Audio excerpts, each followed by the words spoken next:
자, 그러면은 뭐 화도 나고 내가 부끄럽기도 하고 그리고 또 씁쓸한 웃음이 나기도 한 네. 빤스 숙의 이야기를 잠깐 해야 될 것 같습니다. 네. 아, 윤석열은 진짜 인간이야야. 그러니까 뭐 대통령 치고 뭐가 어떻다 이런 말 하지 마. 네. 그냥 인간이야야. 맞아, 네. 윤석열 최악이야. 진짜. 예, 빤스 있고 그냥 들어 누웠습니다. 네. 체포영장 집행을 완전히 그냥 거부를 했는데요. 김건희 특검에서 윤석열의 추태를 또 자세하게 세상에 알렸습니다. 그 부분을 잠깐 듣고 오겠습니다. 특검은 오늘 오전 8시 40분 피의자 윤석열에 대한 체포영장 집행에 착수하였으나 피의자의 완강한 거부로 완료하지 못하였습니다. 특검은 체포 대상자가 전 대통령인 점을 고려하여 자발적으로 체포영장 집행에 따를 것을 권고하였습니다. 그러나 피의자는 수의도 입지 않은 채 바닥에 누운 상태에서 체포에 완강하게 거부하였고 특검은 20-30분 간격을 두고 총 4회에 걸쳐 체포영장 집행에 따를 것을 요구하였으나 피의자는 체포에 계속 불응하였습니다. 진짜 단군 일의 최악인 것 같아요. 네. 진짜 윤석열은 단군 일의 최악이야. 그래서 제발 부탁드리겠습니다. 김건희 특검 너무너무 저는 응원하고 진짜 제가 좀 마음이 쓰이는데 제발 좀 전 대통령으로 고려하지 마세요. 진짜로. 이 인간 아닙니다, 윤석열이. 제가 2019년부터 일관되게 이건 인간도 아니다라고 계속 얘기를 했는데 맞습니다. 본인 스스로 공인을 해줘서 여러 가지로 참 윤석열은 공로가 많습니다. 이 꼴까지 보여줄 거는 근데 상상을 못 이제 하죠. 이 정도는 솔직히 상상은 이상입니다. 네. 사실 요 기사가 지난 목요일인가 언제 처음 이게 저게 공부한 거잖아요. 요거 금요일에 나왔어요. 금요일입니까? 네. 그때 제가 서초동에서 그 선배 변호사들을 좀 만날 일이 있어가지고 이렇게 만나서 얘기를 하고 있는데 이게 속보가 딱 뜨길래 그걸 보다가 제가 윤석열이가 지금 속옷바람으로 저 구치소 바닥에서 저러고 있단다 누워 있단다 그랬더니 이 선배 변호사들이 저보다 한 3-4년 선배들인데 네. 아니 좀 상도 치르고 그랬는데 이제 좀 그런 얘기는 조금 자제하는 게 좋지 않아?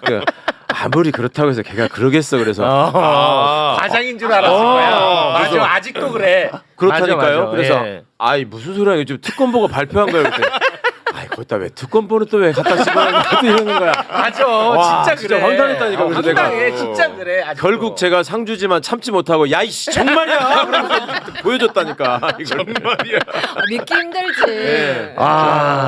인간이 아니다라고 얘기를 하시니까 저도 더러운 얘기를 하도 많이 해가지고 그냥 좀 어울리지 않게 우리 맹자님이 모든 인간은 원래 선하다 본성이 선하다고 성선설을 얘기했잖아요. 네. 근데 맹자님, 네. 이 단서가 붙어 있는 걸 잘 모르세요.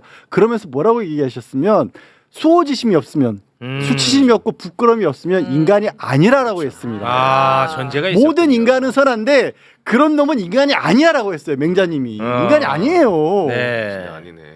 진짜 근데 솔직히 이 자체가 국민들이 모욕적으로 느껴지지 않습니까? 그럼요. 그렇지 않습니까? 당연하죠. 기분이 국민들이 나빠. 그러니까 모욕감을 느낀단 말이야. 근데 윤석열 변호인이 또 나와가지고 윤석열 모욕하지 말라고 난리를 치면서 네. 윤석열이가 빤스만 입고 있었던 이유를 얘기하는데 국민을 또 한 번 모욕합니다. 맞아. 예, 뭐라고 합니까? 윤석열 변호인에서 그 이유에 대해서는 얘기하는 게 그거는요. 윤석열이 심장혈관 및 경동맥 협착에 문제가 있고 자율신경계 손상으로 인한 체온 조절 장애 우려로 인한 거다.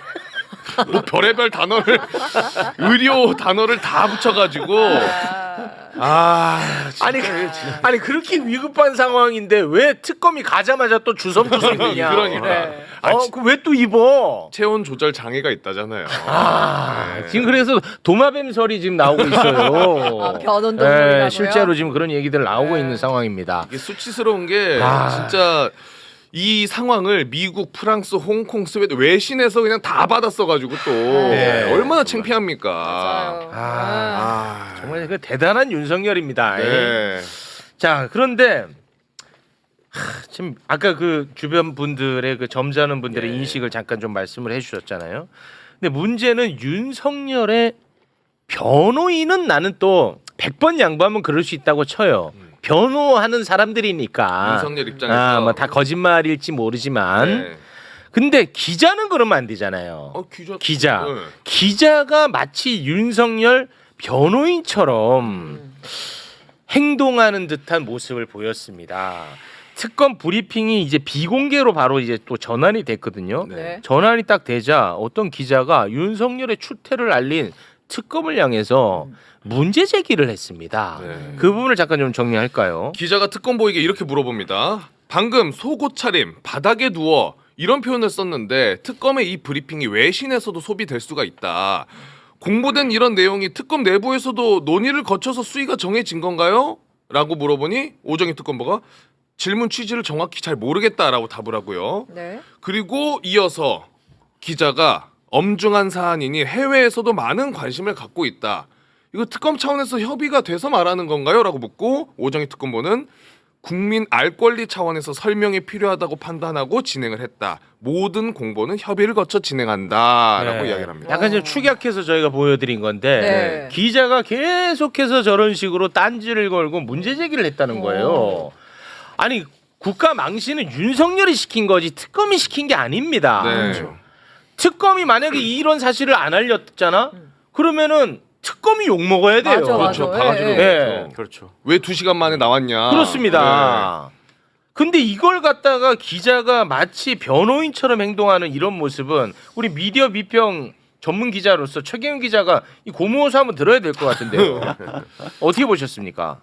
이게 지금 아까 수의도 입지 않은 채라고 특검보가 이야기를 했고 백브리핑에서도 속옷 차림이라는 단어가 나왔다고 할지라도 국민들이 궁금해하는 거는 왜 체포를 그렇죠. 못했지라는 그게 제일 거잖아요. 궁금하잖아요. 네. 왜 체포를 못했지에 2, 30분마다 다가서려고 했는데 속옷을 입은 채 또는 수의도 입지 않은 채 바닥에 누워서 거부했다. 이렇게 이제 사실적으로 객관적으로 묘사한 것뿐이지. 그렇습니다. 그거를 윤석열 씨 범죄 혐의자인 윤석열 씨를 어떤 능멸하거나 모욕을 줄 의도가 여기에 있나요? 가치 판단이 일절 없습니다. 단지 우리 상상 속에 속옷 차림으로 수의도 입지 않은 채 그러면 수의도 입지 않은 채 그러면은 어떤 사람은 알몸이었나? 이렇게 상상할 수도 있잖아요. 네. 근데 그거를 보호해주기 위해서 뭐 속옷 차림이라고 했다면 네. 그건 오히려 보호해주는 차원이고 그렇습니다. 사실적으로 묘사를 해서 아 우리가 체포를 못한 이유는 이렇게 완강하게 거의 2시간 동안 4차례나 거부했기 때문입니다.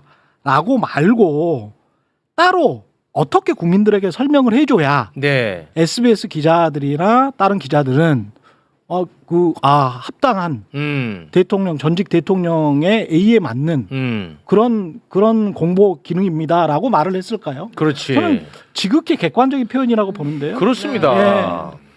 그 특검부가 공보를 하는 과정에서 처음부터 속옷만 입고 나뒹굴었습니다라고 얘기하지 않았어요. 그렇죠. 네, 맞아요. 수의를 입지 않은 채로라고 하니까 그렇죠. 기자들이 질문하는 걸로 알거든요. 네. 안 입었으면 그럼 어떻게 입었다는 겁니까? 이렇게 하니까 이제 할 수 없이 얘기를 한 측면이 있죠. 근데 자기들의 보도 과정에서도 보면 소위 취객들 주친한동 부리고 할 때 그 현장에서 체포해서 이렇게 파출소로 데려가고 이러는 장면들이 우리가 언론에서도 한 번씩 보신 기억 있지 않아요? 그렇죠. 얼굴만 모자이크 처리하고 네. 이렇게 형편없이 난동을 부리는 사람들을 저기 하느라고 경찰들이 고생이 많다. 뭐 그렇죠, 이런 식으로 그렇죠. 네. 나오잖아요. 맞습니다. 네. 그러니까 그거는 왜 그러냐면 이게 공익과 그 사익의 형량, 그러니까 그걸 이렇게 견져 보면 국민들의 어떤 경각심을 불러 일으키고 현장에서 공권력을 집행하는 사람들의 노고를 좀 알리는 측면도 있고. 그런 결과물로서 이거는 인권 보장보다는 국민의 알 권리가 중요하다 이런 판단이 있었던 것이고 그간에 그런 많은 일들에 대해서 한 번도 이 사람들이 시비를 붙지 않았어요. 네. 그런데 이 비슷한 논리가 과거에 안창호, 김용원이 지금 거기서 맹활약하고 있는 국가인권위원회에서 이런 식으로 한 적이 있잖아요. 네. 헌법재판소에서 멀쩡하게 절차가 잘 진행되고 있는데 윤석열이한테 모든 절차적 권리를 더 보장해야 되고 뭐 완벽하게 인권을 보장해야 되고 그렇게 하지 않으면 인권 침해고 이런 식의 얘기를 한 적이 있잖아요. 예. 같은 맥락이에요. 그러니까 이 친검 기자, 검찰 출신들이 인권위에 가 있든 검찰과 결탁돼 있던 언론사 기자들이 특검에 저기 기자실에 가 있든 똑같은 얘기를 지금 하고 있다. 그렇습니다. 일반적으로는 이런 이제 공보가 나왔을 때 사람들이 생각하는 거는 이거거든요. 야, 추태 부렸네. 전직 대통령이 이렇게 생각을 하잖아요. 근데 이제 사람들이 생각하는 추태인가 추태가 아닌가에 관한 그 프레임, 그 창틀 바깥에서 공보가 오버했나 오버하지 않았나 이쪽으로 프레임 전환을 시도하고 있는 겁니다. 네. 야, 그런 거죠, 좋다. 결국은. 네, 그런 것 뿐이에요. 그러니까 맞아. 일반적으로 우리가 보편적으로 야 진짜 추태네 이렇게 이제 하고 아유 연세도 드신 분이 그렇게까지 높게 올라가신 분이 국민들 보기에 부끄럽지 않나? 네. 이게 이제 일반적인 국민 정서거든요. 그렇습니다. 근데 그게 아니고 정치적으로 이걸 꽈서 비틀어서 맞아요. 야 이거는 특검보가 특검이 정치적으로 오바를 한 거야 라고 프레임 전환을 시도를 하는 거죠. 특검에 대한 신뢰도를 계속 낮추는 거죠. 조그마한 어떤 몸부림입니다. 네. 그게 투닥거림 같은 명확하고 거죠. 또 네. 개 눈에는 뭐만 보인다고 두 분은 필드에서 취재를 해보셔서 아시겠지만 아, 기자 출신입니다, 네. 두 분 다. 검찰이 뭔가 부정적인 여론을 반전시키고 수사를 동력을 확보하려고 할 때 늘 하던 수법이잖아요. 피의자의 어떤 악성의 행태를 이렇게 슬쩍 기자들한테 흘려줘가지고 이 사람 망신 줘가지고 네. 더 이상 반항하지 못하게 만드는 그런 걸 하거든요. 네. 그러니까 이자들은 그런 식으로만 늘 봐왔기 때문에 특검도 지금 그렇게 하고 있다라는 식의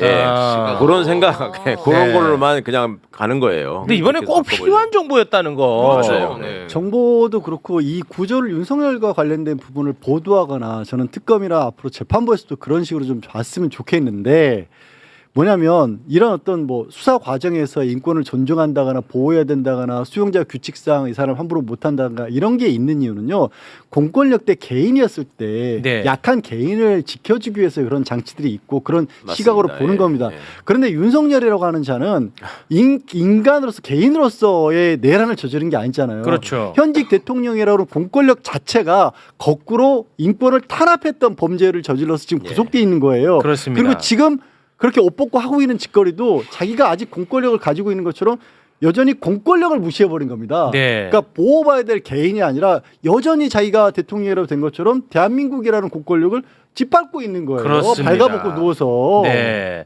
근데 이런 와중에 SBS 임찬종 기자가 이 사태에 대해서 페북에 글을 남겼는데요.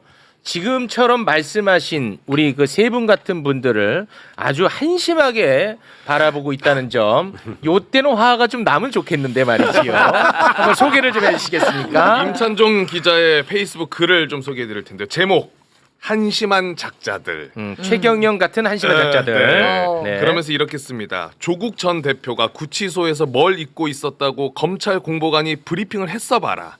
니들이 지금처럼 난닝군이 메리아스니 하면서 공개적으로 낄낄거렸을까? 아휴. 아마도 검찰이 개인의 인권을 중대하게 침해한 것이라고 입에 거품을 물면서 일장 연설을 했겠지. 브리핑한 공보관을 경찰에 고발하는 사람도 있었을 거고. 조국 사태 당시에도 말했고 이후로도 여러 차례 이야기했다. 박근혜나 윤석열과 관련해 쓰지 못할 만한 기사를 조국에 대해서만 쓴 적은 없다. 오히려 그 반대의 경우는 있었던 것도 같다. 적대적 상대에게 저급하게 행동하는 것을 훈장처럼 여기는 작자들과 다른 인생을 살고 있어서 다행이다. 와. 라고 그랬습니다. 일단 뭐 하실 말씀 너무 많으시겠지만 아주 간단하게 두 가지가 매우 잘못됐어요. 이명박, 박근혜, 윤석열과 조국 대표를 같은 선상에 놓고 비교하는 것 자체가 틀려먹은 짓이야. 혐의 자체가 너무 차이가 크잖아. 이건 비교 대상이 안 되잖아. 네. 또 하나 SBS가 조국 사태 때 어떻게 보도했는지 우리는 다 알고 있잖아. 그 대표적 사진이 있잖아요. 네. 사진 하나 좀 올려주세요. 사장님 어떤 메뉴 먹었나요? 몇 그릇 시켰어요? 그것만 말씀해 주시면 안 돼요? 찌개류 먹었나요? 아니면 짜장면 아니면 짬뽕 같은 거 먹었나요? 다 알고 있잖아. 레전드 짤이죠, 진짜. 이거는 진짜 의미 없는 정보잖아. 심지어. 네. 그러니까 악의적이라는 게 여기서 나오는 거예요. 여기서 조국 전 대표 얘기가 왜 나옵니까? 왜 나오는 거냐고. 전혀 상관이 없는 거예요. 그런데도 불구하고 윤석열과 조국이라는 이 사람을 매치 대응을 시켜가지고 지금 마치 이 윤석열이 굉장히 부당한 대우를 받고 있는 것처럼 만들어내고 있는 거거든요. 네. 근데 얘기한 것처럼 혐의 사실에서 비교도 안 되고 다시 한번 강조 내란이에요. 내란. 그렇습니다. 비교도 안 되고 그리고 그냥 구치소에서 옷 벗고 있었다고 우리가 윤석열에 대해서 얘기하고 있나요? 지 혼자 있을 때 벗어도 좋고 상관없어. 공권력이 법원이 발부한 영장을 가지고 체포를 가지고 들어갔는데 특검에서 이 체포 영장이 왜 나왔는지를 설명하는데 그것조차도 듣지를 않고 공권력을 짓밟아 버린 거잖아요. 네, 혼자 있을 때 벗고 있는 게 문제 없다고 하셨는데 문제 있습니다. 규정 위반입니다. 그거 아는데 네. 그 얘기한 게 아니잖아. 윤석열한테만 유독 반대해. 우리가 윤석열이 워낙 이상한 짓을 많이 하니까 맨날 윤석열한테만 100번 양보해줘. 그러네. 안 됩니다. 양보 받은 것만 해도 몇 개인데 지금. 그렇습니다. 네. 자, 우리 최경영 기자님.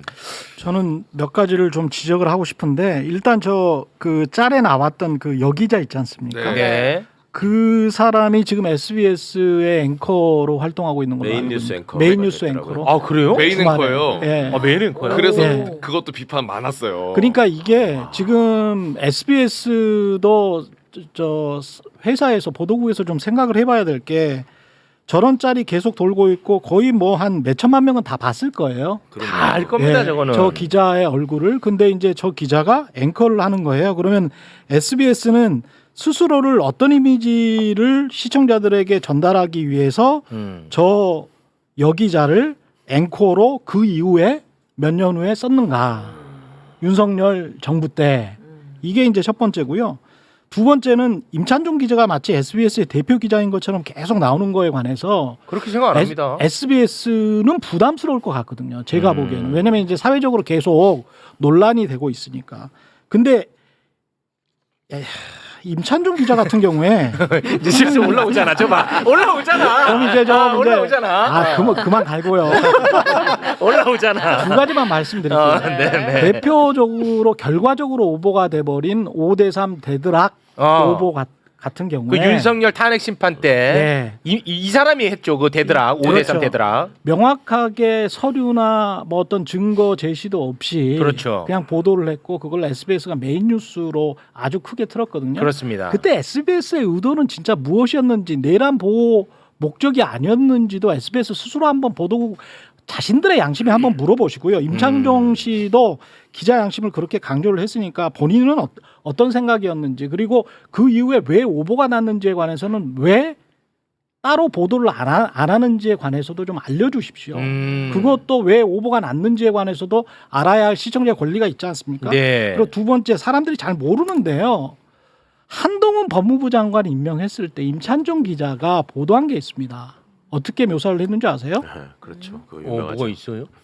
윤석열이 JF 케네디고 한동훈이 로버트 케네디의 동생이라고 보도를 했어요. 로버트 케네디하고 한동훈이를 동일선상에 놓고 로버트 행적을 케네디라고. 쭉 이렇게 같이 그러니까 케네디 명문가거든요. 네. 명문가고 미국인들이 가장 사랑하는 대통령 중에 하나입니다. 그럼 민주당이죠. 근데 전혀 다른 한국의 보수당의 검사 출신의 지금 알고 보니까 막무가내 무법 천지인 사람을 거기다가 고발 사주 의혹은 아직까지도 댕거링 하면서 있습니다. 아, 공수처가 지금 하고 있어요. 그렇죠? 네. 고발 사주는 누구와 관련된 겁니까? 윤석열, 윤석열과 한동훈. 한동훈이 관련된 겁니다. 그렇습니다. 근데 그때는 없었습니까? 이 있었죠. 기사를 썼었을 때 케네디 가문과 비교를 했었을 때 그러면서 법무부 장관 대통령 하모니 조화롭게 잘해봐라라는 식의 기사를 썼었을 때는 그런 어떤 의혹들이 없었나요? 의혹이 있었잖아. 있었죠. 그런 의혹에도 불구하고 임찬종 기자는 왜 정권이 바뀌고 그런 아주 부드럽고 좋은 기사를 썼습니까?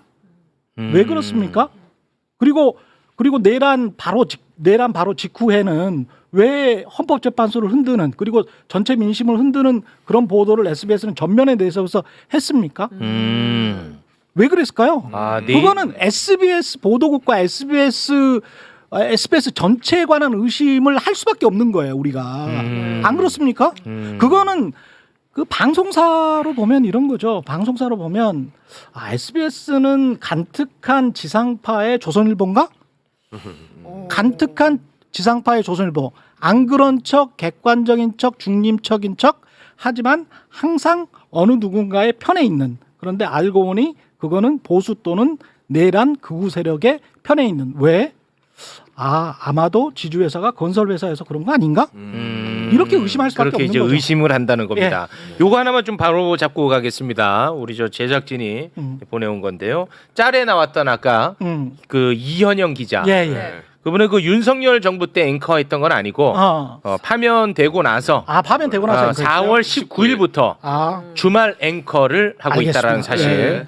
근데 그 대단히 정정합니다. 시점과 관계없이 저는 그게 시청자들한테 주는 시그널은 어떤 시청자들은 상당히 불쾌할 거라고 나는 생각합니다. 이거 같아. 예. 뭐냐면 그러니까 그 임찬종 기자 같은 사람 뭐 속내가 어떤지는 잘 모르겠지만 자기 딴에는 굉장히 똑똑하다고 생각하는 사람들은 이런 게 자꾸 스스로를 멋있게 만드는 것 같아. 나는 윤석열도 깔 줄 알고 조국도 깔 줄 아는 사람이야. 예를 들면 이게 작동하는 것 아닌가. 그래서 그 사실은 그 조국 문제로 저 기자는 솔직히 좀 SBS에서는 오히려 좀 감추고 싶은 마음이 커질 것 같다는 생각이 드는데도 근데 불구하고 메인 앵커로 내세웠단 말이야.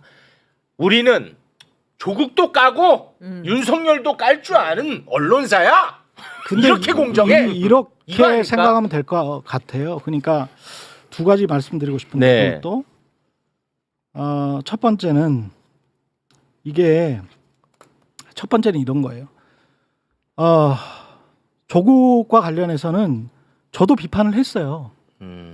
당시에 KBS에서 시사 프로그램 중에서 아마 거의 처음으로 사모펀드를 민정수석이 든 거는 그거는 어떻게 봐도 부적절하다라고 아예 오프닝으로 비판을 했습니다. 아, 그러니까 그 도덕적으로. 예. 그러니까 저는 정도와 수위와 관련된 건데 비판은 다 해요.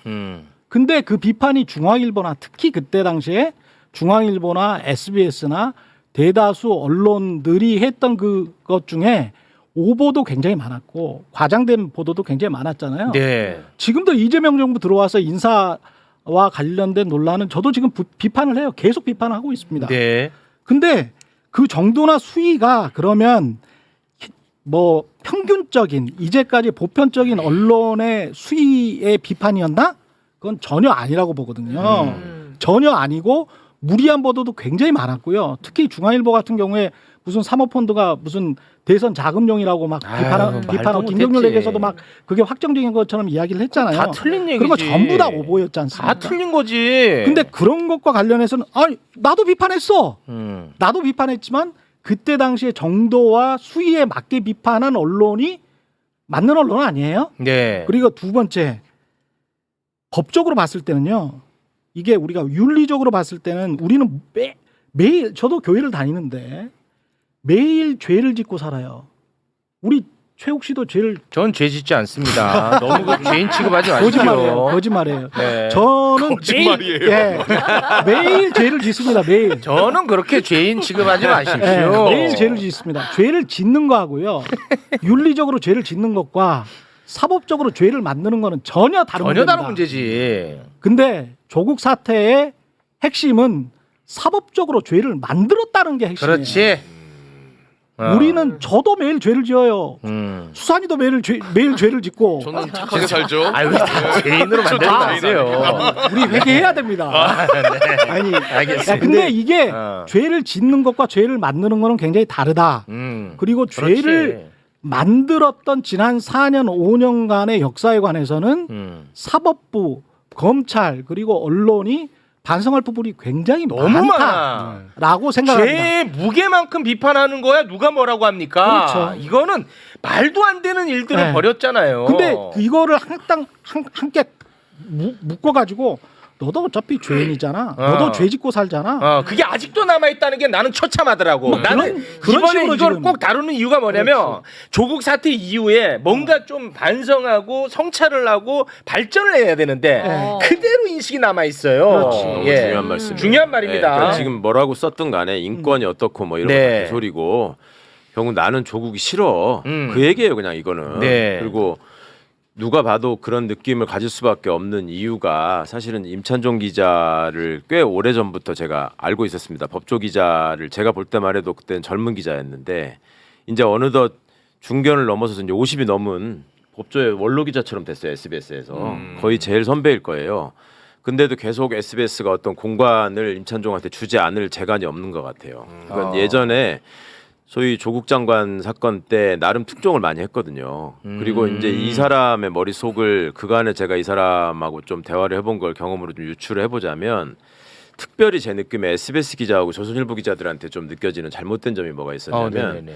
검찰에 공보를 담당하거나 사건 가지고 기자들을 이용해서 장난치는 놈들의 수법 중에 하나가 동료의식을 자꾸 심어줍니다. 우리가 엘리트이고 당신들도 엘리트다. 서울대 나오지 않았냐. 같이.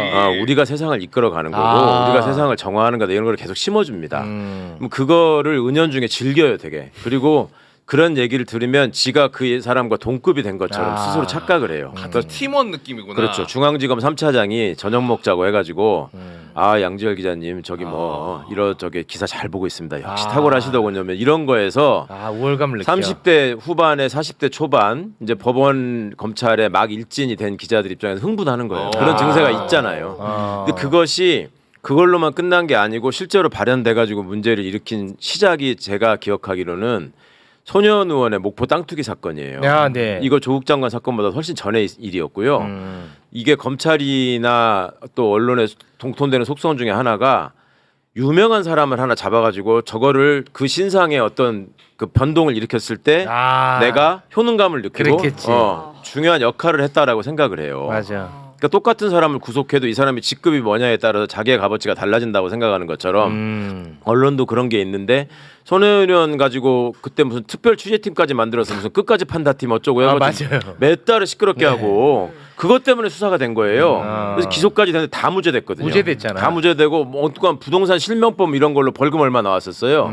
그때 제가 그 마지막 확정 기사의 보도를 잊지 않습니다. 그나마 다른 언론들은 다 무죄라고 나왔거든요. 땅 투기 혐의 무죄. SBS는 어떻게 됐어요? 유죄 판결. 어?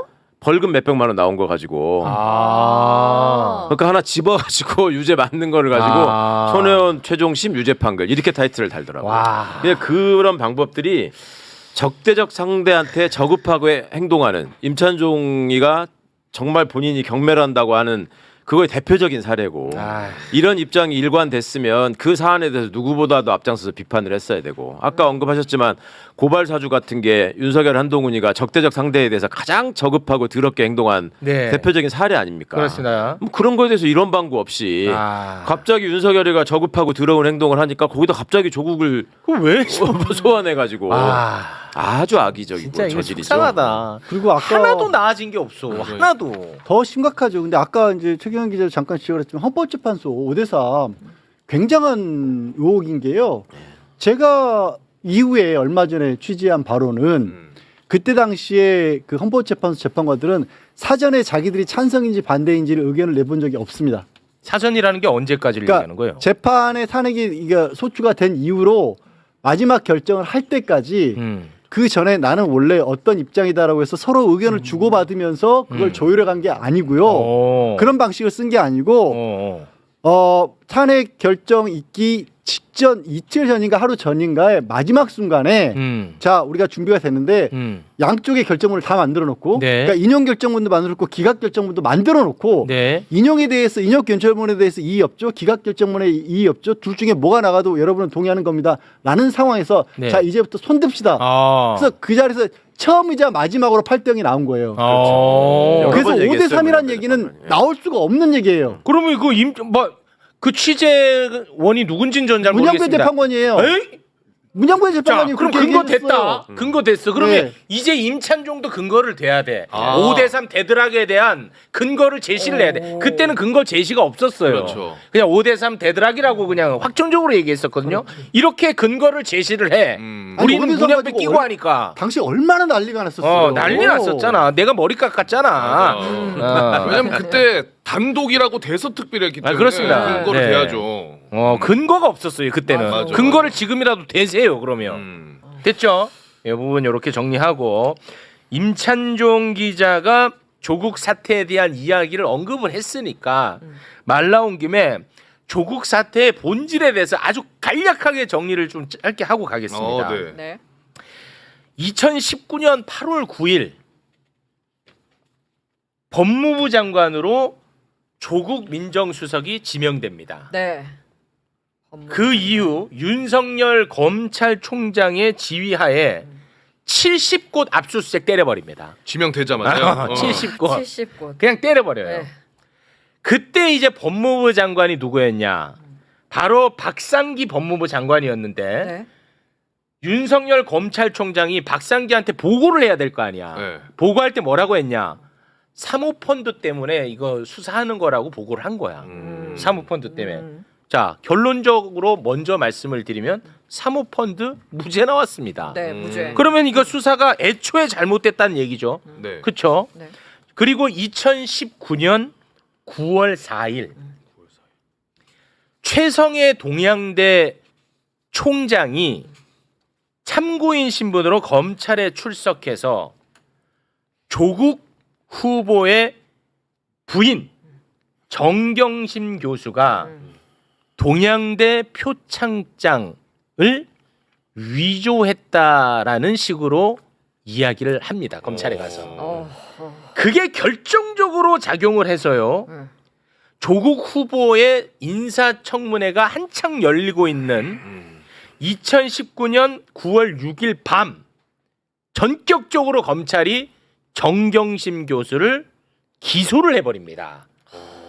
그게 사모펀드로 기소한 게 아니야. 네. 표창장 위조로 기소를 해버린 겁니다. 네. 시작은 소환도 없이. 사모펀드였는데 소환도 소환도 없이 그냥 바로 때려버려요. 네. 최성의 말만 믿고. 오케이. 자, 네. 그러면 최성의 말이 결정적이라는 거죠. 네. 그런데 최성애는 당시 교비 횡령건으로 검찰에 고발된 상태였습니다. 아, 그 와중에 예, 중요하겠죠. 네. 최성애가 검찰의 회유에 넘어가서 모해 위증을 했을 가능성이 매우 높습니다. 제 뇌피셜이 아니고요. 관련 녹취가 있습니다. 2020년 12월 최성애와 조카가 통화한 녹취가 있는데 이게 지금 뭐 단독 달고 많이 나오던데 이거 사실 4년 전에 다 나왔던 거거든요. 네. 그러나 이게 굉장히 의미 있는 녹취입니다. 녹취 한번 듣겠습니다. 나는 그때 위기절명이었어. 왜 위기절명이었냐면 위기였다. 정경심 교수가 우리 학교 있는 한은 우리 학교는 이상하게 흘러가게 될 거고 또 하나는 뭐냐면 조국이가 대통령 되면은 법무부 장관 돼갖고 순서대로 발부가 되면은 우리나라 망한다 이 생각을 했는 거야. 내가 위기가 있었어. 절체절명의 위기가 있었다. 그리고 조국은 대통령 되는 절차를 밟아가는 것은 나는 정말 두고 볼 수 없다 하면서 뒤에 어떤 얘기가 나오냐면 네. 와 진짜 그 최성애라는 사람은 우리 사회 구성원으로서 살아갈 수 있을까 할 정도의 발언을 막 내뱉어. 조국은 뭐 빨강이다 하면서 어우 막 진짜 와 굉장한 사람이더라고 최성애가. 저런 식의 얘기들을 막 합니다. 네. 예. 그러니까 이게 제대로 된 수사가 아니었다는 거야. 그러네. 그렇잖아. 네. 사모펀드로 시작했다가 표창장으로 끝난 사건인데 네. 이 아예 잘못된 거지 법적으로만 보면. 근데 뭐 사모펀드뿐만이 아니라 뭐 그걸 이름을 붙여서 조국펀드라고 했다가 대선 자금 준비한다는 얘기도 나왔었고 그다음에 가로등 정비 사업을 통해서 맞습니다. 100억대를 조성을 하니 네. 온갖 다 거짓말이었습니다. 그렇습니다. 다 거짓말. 다 거짓말이었어요. 근데 이걸 갖다가 지금 윤석열하고 1대1 대응으로 비교하는 기자가 아직도 존재한다는 게 난 너무 이게 서글픈 거야.